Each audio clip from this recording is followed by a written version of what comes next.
नमस्कार. मी सौ किशोरी सुधाकर फुके. आज मी तुम्हाला पॅकेजिंगचे प्रकार याच्यावर माहिती देत आहे. ITI girls Akola. मी आज तुम्हाला पहिले पॅकेजिंगची व्याख्या सांगते. पॅकेजिंग म्हणजे काय की ज्या कंटेनरमध्ये तुम्ही द्रवपदार्थ किंवा एखादं पेय भरलं असेल त्या कंटेनरला आपण पॅकेजिंग म्हणू शकतो. आता हे कंटेनर काचेचं असू शकते, प्लॅस्टिकचं असू शकते किंवा मग ह्याचे टेट्रापॅकचं असू शकते किंवा कार्डबोर्डचं असू शकते. आता प्लॅस्टिकची बाटली वापरायची असेल तर मग त्याची आपल्याला माहिती असणे आवश्यक आहे. तर आता प्लॅस्टिकच्या बॉटल ही कशी असते, ही फ्लेक्झिबल असते. फ्लेक्झिबल म्हणजे ज्या शेपमध्ये तुम्हाला पाहिजे ती बाजारात उपलब्ध आहे. छोट्या मोठ्या नंतर जशा शेपमध्ये पाहिजे तशी तुम्हाला ती प्लॅस्टिकची बॉटल मिळते. आणि मग त्याच्यानंतर तिची किंमत पण स्वस्त असते. म्हणजे तुम्ही महाग पडत नाही ती तुम्हाला पॅकेजिंगसाठी. आणि अट्रॅक्टिव्ह असते, दिसायला फार अट्रॅक्टिव्ह असते प्लॅस्टिकची बॉटल. आणि त्याच्यानंतर जो प्रकार येतो तो येतो प्लॅस्टिक बॅग्स. प्लॅस्टिक बॅग्स ह्या पण फ्लेक्झिबल असतात. म्हणजे जशा पाहिजे त्या आकाराच्या तुम्हाला मिळतात. त्याच्यानंतर जेवढ्या तुम्हाला क्वांटिटी त्या प्लॅस्टिक बॅगमध्ये भरायची असते तेवढ्या क्वांटिटीची बॅग तुम्हाला मिळते. ही पण स्वस्त असते आणि दिसायला अट्रॅक्टिव्ह असते. म्हणजे यात पदार्थ भरल्यानंतर आतमध्ये काय भरलेलं आहे, किती प्रमाणात भरलेलं आहेत, कसं म्हणजे त्याचा रंग सगळं त्या प्लॅस्टिकमधून पारदर्शक असल्यामुळे तुम्हाला दिसतं आणि ते आकर्षित करतं, गिऱ्हाईकाला आकर्षित करतं. ह्या बॅग्स वगैरे आकर्षित करतं. त्याच्यानंतर प्लॅस्टिकच्या बॉटल्स पण येतात. तर प्लॅस्टिकच्या बॉटल्समध्ये तुम्ही द्रवपदार्थ भरू शकता. आणि द्रवपदार्थ हे आतमधलं द्रवपदार्थ तुम्हाला दिसतं, गिऱ्हाईकाला दिसतं आणि त्याच्यामुळे त्याला आतमध्ये काय भरलेलं आहे याची ओळख पटते आणि त्याच्यामुळे तो सहजरित्या ते पदार्थ विकत घेऊ शकतो. तर प्लॅस्टिकच्या बॉटल पारदर्शक असल्यामुळे त्या तुम्हाला दाखवतात की आतमध्ये काय काय आहे. त्याच्यानंतर कंटेनर्स आहे. कंटेनर म्हणजे स्टीलचे असतात, टीनचे असतात, ॲल्युमिनियमचे असतात, मेटलपासून बनलेले असतात हे कंटेनर. आणि कॅन्स वगैरे याच्यापासून बनलेलं असतं. आणि हे सहज म्हणजे यामध्ये पदार्थ टिकतो, जास्त दिवस टिकतो. पण आतला पदार्थ यामध्ये जरी आपल्याला दिसत नाही पण याच्यावर एक लेबल असतं, त्यामध्ये पूर्ण त्या पदार्थाची माहिती दिलेली असते. आणि ते कंटेनर्स हवाबंद असल्यामुळे पदार्थ जास्तीत जास्त टिकतो आणि जास्त प्रमाणात तुम्ही पदार्थ पण त्यात भरू शकता. आता ग्लासचे जे काही मटेरियल्स आहे, जसे बॉटल्स आहे ग्लासचे वगैरे, ते भरायसाठी जसं केचप आहे, सॉस आहे, पिकल आहे, जाम आहे, जेली आहे, यासारखे पदार्थ भरायसाठी तुम्हाला ग्लास बॉटलची आवश्यकता लागते. कारण ग्लास म्हणजे काच ही अशी वस्तू आहे की त्याच्यावर कोणत्याच म्हणजे पदार्थाचा परिणाम होत नाही आणि तो पदार्थ खराब होत नाही काचेच्या बॉटलमध्ये आणि जास्त दिवस टिकतो. आणि काच पण ही पारदर्शक असल्यामुळे आतला पदार्थ कशा म्हणजे कोणता आहे, तो दिसायला कसा आहे हे गिऱ्हाईकाला दिसतं आणि त्याच्यामुळे त्याला घ्यायची इच्छा होते. आणि त्याच्यानंतर येतं कार्डबोर्ड्स वगैरे जे आहे त्यापासून जे पॅकेजिंग मटेरियल बनतं त्याला टेट्रापॅकसुद्धा म्हणू शकता. पेपर असतं, कार्डबोर्ड असतं आतमध्ये आणि एक प्लॅस्टिकचा थर असतो. अशा रीतीने तो टेट्रापॅक बनलेला असतं. आणि या टेट्रापॅकमधला आतला जरी मटेरियल दिसत नाही तरी लेबलवरून गिऱ्हाईकाला कळतं की आतमध्ये कोणता पदार्थ भरलेला आहे, त्याचे गुणधर्म काय, त्याची किंमत काय आहे, किती दिवस तो टिकणार वगैरे सगळी माहिती त्याला त्या याच्यावरून मिळतं. त्याच्यानंतर येतं पेपर बॅग्समध्ये जसे सुके पदार्थ आहे ते भरले जातात. आणि ह्या पेपर बॅग्समध्ये जे सुके पदार्थ असतात ते जास्त चांगल्या रीतीने टिकू शकतात आणि पेपरचा काही म्हणजे त्याच्यावर दुष्परिणाम होत नाही त्या पदार्थावर. आणि पेपर बॅग हवाबंद केली की पदार्थ जास्त दिवस टिकतो. आणि जसे सुके पदार्थ असतील, मसाले असतील, चटणी असतील सुक्या, त्या या पेपर बॅग्समध्ये टिकवल्या जातात.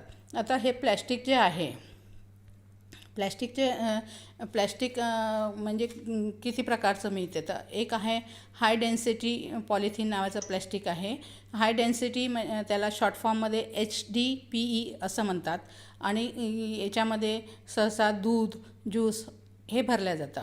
आणि याचं फायदे हे आहे की हे जे आहे प्लॅस्टिकच्या बॉटल्स असतील किंवा कंटेनर्स असतील तर ते आतला पदार्थ दाखवतो आणि पदार्थाला ते प्रोटेक्ट करतं. म्हणजे कोणतंही केमिकल किंवा फिजिकल परिणाम त्याच्यावर होत नाही. म्हणजे रासायनिक कोणतीही प्रक्रिया त्या पदार्थावर होत नाही प्लॅस्टिकच्या बॉटलमध्ये भरल्याने. आणि तुम्हाला आतमध्ये काय पदार्थ भरला आहे याचा गिऱ्हाईकाला म्हणजे चांगली माहिती मिळते, कारण ती पारदर्शक असल्यामुळे प्लॅस्टिक. आणि दुसऱ्या प्रकारचं प्लॅस्टिक असते ते लो डेन्सिटी पॉलिथिन म्हणजे LDPE. आता LDPE हे जे आहे हे फूड रॅप करायसाठी, म्हणजे पदार्थ जसं ब्रेडसारखा पदार्थ आहे त्याचं जे रॅपिंगसाठी जे वापरतात प्लॅस्टिक, ते असते लो डेन्सिटी पॉलिथिन. आणि हे पॉलिथिन जे आहे हे सहजरित्या म्हणजे आपण फाडू शकतो आणि याच्यातलाही पदार्थ टिकतो, म्हणजे आणि पदार्थावर परिणाम होत नाही. त्याच्यानंतर तिसरा प्रकार आहे पॉलीकार्बोनेट म्हणजे PC म्हणतात त्याला. आणि चौथा प्रकार आहे पॉलीप्रॉपिलीन, हे PP म्हणतात. आणि या पॉलिथिनमध्ये किंवा या प्लॅस्टिकच्या पॉलिथिनमध्ये जसे दह्यासारखे पदार्थ आहे, केचपसारखे पदार्थ आहे हे भरतात. आणि पाचवा जो प्रकार आहे तो आहे पॉलिथिलीन टेट्राफेटलेट PETE किंवा PET असं म्हणतात.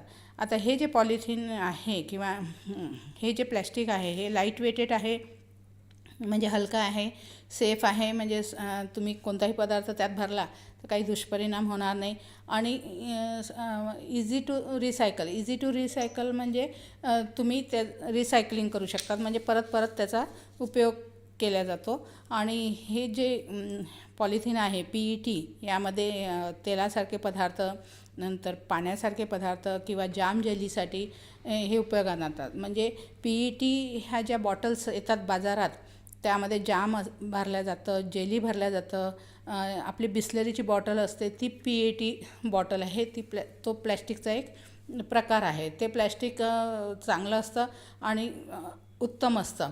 त्याच्यानंतर जे कॅन्स आहे, आता काही कॅन ॲल्युमिनियमचे असतात, काही स्टीलचे असतात, काही टीनचे असतात. तर सहसा ॲल्युमिनियमचे जे कॅन असतात ते काय करतं, आर्द्रता जे आहे ना, आर्द्रता त्यात तयार होत नाही. आणि म्हणजे गरम पदार्थही तुम्ही त्यात भरू शकता ॲल्युमिनियमच्या कॅनमध्ये. आणि त्या कॅनमध्ये काय होतं की काही दिवसानंतर पदार्थामध्ये गॅस वगैरे तयार होऊ शकतो आणि त्या ॲल्युमिनियमच्या कॅनला असे क्रॅक पडू शकतात. पण वजनाने हलके असतात ॲल्युमिनियमचे कॅन आणि रिसायकलेबल असतात. म्हणजे परत त्याचा उपयोग करू शकतो आपण आणि रिसायकल करू शकतात त्या कॅनला. आपण काय असतात की वेल्डिंगसाठी थोडं हार्ड जातं, ॲल्युमिनियम जे कॅन असतात ते वेल्डिंग करायला फार हार्ड जातं आणि त्याचं जी गुणवत्ता आहे ती कमी असते. म्हणजे मोल्ड लवकर होत नाही आणि महाग असतात. बाजारात त्या महाग मिळतात ॲल्युमिनियमच्या कॅन्स जे आहे, पण चांगल्या असतात. त्यात काही पदार्थ भरले जातात. पण जास्त काळ टिकवायचं असेल तर मग गॅसेस वगैरे तयार होतात आणि वेल्डिंगसाठी त्रास होतो अशा कॅनला वेल्डिंग करायला. त्याच्यानंतर टीन प्लेटेड कॅन्स आहे. टीन प्लेटेड जे कॅन्स आहे त्याच्यावर आतून कलई केलेली कॅन्स असतात ह्या. आणि याच्यामध्ये काय असतं की गरम पदार्थ तुम्ही भरू शकता म्हणजे. आणि ड्युरेबल असतो. ड्युरेबल म्हणजे सहजरित्या म्हणजे तो चांगला असतो, वापरायला इझी असतो. आणि हे पण रिसायकल होतात. टीन प्लेटच्या ज्या कॅन्स आहेत हे पण रिसायकल करू शकतात या कॅन्सचे. आणि डिफेक्ट्स हे आहे की त्याचे दुष्परिणाम हे आहे की या म्हणजे अन्नपदार्थ जो आपण भरला, त्यात समजा लोणच्यासारखा पदार्थ भरला तर काय होतो की काही दिवसांनी त्या प्लेटिंगचा त्या लोणच्यावर परिणाम होतो आणि लोणच्याचा कलर वगैरे बदलू शकतो. असे काही दुष्परिणाम होतात या टीन प्लेटिंग कॅनमध्ये. आणि हे कॅन ओपन करायला तुम्हाला कॅन ओपनर लागतं आणि हेवी असतं, म्हणजे वजनाला ॲल्युमिनियमपेक्षा जड असतं. आणि यामध्ये जे पदार्थ भरले जातात या कॅन्समध्ये, तर ज्युसेस असतात, फ्रूट ज्युसेस असतात, नंतर थम्सअप आहे, नंतर कोको कोलासारखे पदार्थ आहे, हे या टीन प्लेटेड कॅनमध्ये हे भरले जातात.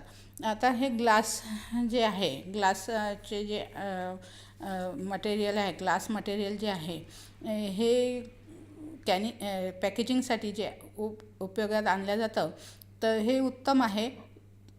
ग्लासवर पदार्थाचा कोणताच परिणाम होत नाही आणि हीट म्हणजे उष्णता रेझिस्टंट आहे. हे म्हणजे ते गरम गरम पदार्थ तुम्ही काचेच्या बाटलीत भरू शकता आणि गरम गरम भरल्याने त्या पदार्थावर काही परिणाम होत नाही किंवा त्या काचेवर काही परिणाम होत नाही. आणि ट्रान्सपरंट असते ही काचेची बॉटल आणि परत परत यूजमध्ये आणू शकता, म्हणजे परत परत ती वापरू शकता तुम्ही. चांगली धुवून घेतली, स्टरलाईज केली तर परत परत ती वापरू शकता. पण दुष्परिणाम हा आहे काचेच्या बाटलीचा की ती ब्रेकेबल आहे. ब्रेकेबल म्हणजे ती फुटू शकते आणि तुम्ही कॅरी करायला, ती हाताळणी करायला एवढी सोपी नाही आहे आणि वजनी असते. काच ही वजनी असते आणि तुम्हाला ट्रान्सपोर्टेशनसाठी वगैरे काचेची बॉटल थोडे कठीण जातं ट्रान्सपोर्टेशन करायला वगैरे. समजा एखादा पदार्थ काचेच्या बाटलीत भरला तर तो ट्रान्सपोर्टेशन करायला कठीण जातं. आता हे जे आहे टेट्रापॅक्स वगैरे जे आहे, टेट्रापॅकमध्ये पदार्थ भरला जातो,